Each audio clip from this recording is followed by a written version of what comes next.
অধিকারটা একমাত্র রাসূলের। কোন বিষয়ে সংস্কার করবে কোরআন করবে। কোরআনের বিধান সর্বোচ্চ বিধান, কোরআনের ফয়সালা দুনিয়ার মধ্যে সর্বোচ্চ ফয়সালা। কোরআন সর্বোচ্চ সংস্কার করে দিয়েছে। কোরআন দিয়েছে একমাত্র নারী সংস্কার,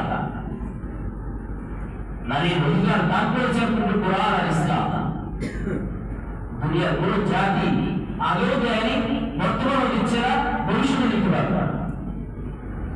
যা দিয়েছে একমাত্র ইসলাম। আজকে যদি আমরা ইসলাম নিয়ে পর্যালোচনা করি, ইসলাম নিয়ে গবেষণা করি, আমরা দেখতে পারবো ইসলামের আগে নারীর কি অধিকার ছিল, ইসলাম আসার পরে নারীকে কি অধিকার দিয়েছে।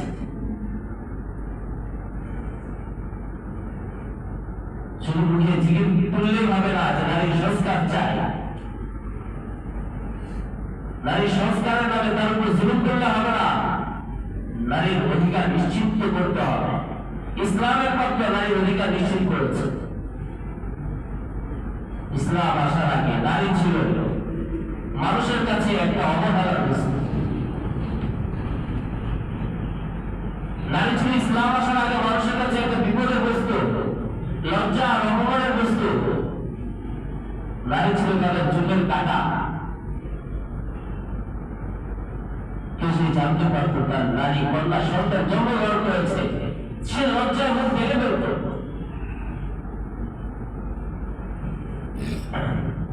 বর্তমান যুগের মধ্যে যখন বিজ্ঞান যদি থাকত, তাহলে নারী ভূমিষ্ঠ হওয়ার আগে তারা যদি জেলে ফেলত, ভুল হত্যা করত। জানতে পারতো না, নারী ভূমিষ্ঠ হওয়ার পরে যখন জানতে পারত, তখন তাকে হত্যা করার জন্য উঠে পড়ে লাগলো। কোরআন সেই জাহিলি বর্বর যুগের বিবরণ দিয়েছে, ওয়াইদাল মাউউদাতু সুইলাত বিআইয়ি যামবিন কুতিলাত। সে যুগে নারীদেরকে জীবন্ত জ্যান্ত পুঁতে ফেলা হতো। জিজ্ঞেস করা হবে আখিরাতে, কেন পুঁতে ফেলেছ?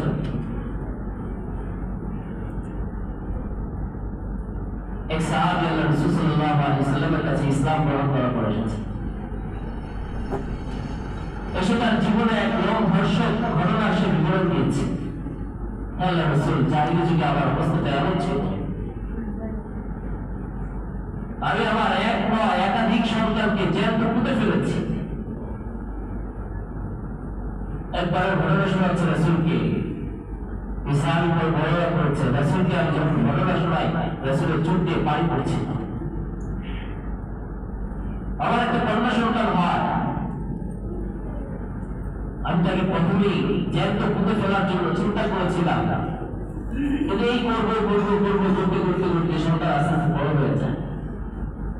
সন্তান এখন হাঁটার উপযোগী, চলার উপযোগী, দৌড়াদৌড়ির উপযোগী, কিন্তু আমার সে মানসিকতা এখনো দূর হয়নি।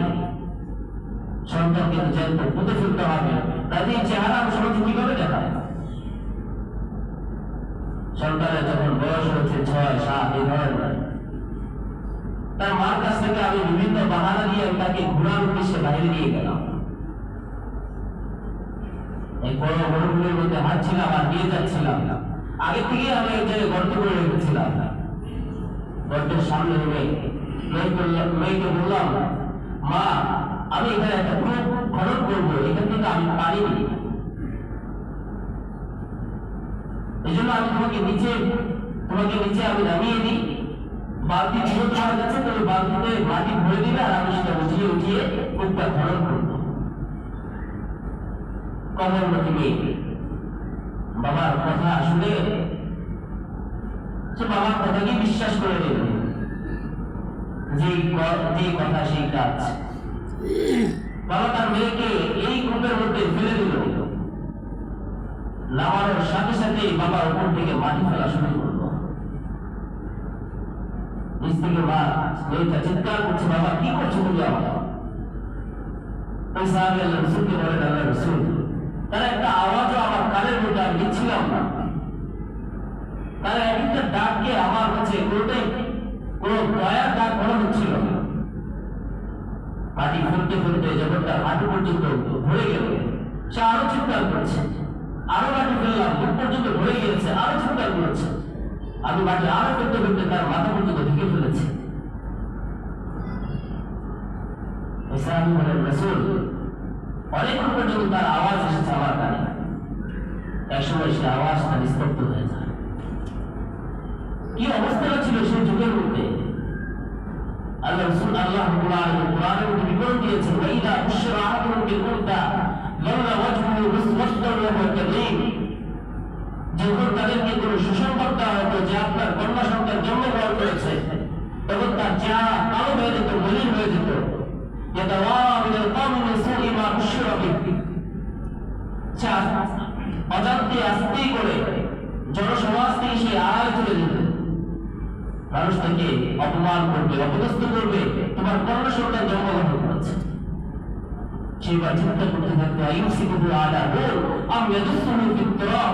এই ধরনের লাঞ্ছনা করা, অপমান করা জীবন নিয়ে কি আমি সমাজে জীবনযাপন করব, নাকি এই কন্যা সন্তানকে জ্যান্ত মাটির মধ্যে পুঁতে ফেলবে? এত ছিল নিকৃষ্ট নারী জাতি। মানুষ এত নিকৃষ্টতার মধ্যে লিখেছিল নারী জাতি। ইসলাম এসে শিক্ষা দিয়েছে, ইসলাম এসে নারীর অধিকারকে ফিরিয়ে দিয়েছে।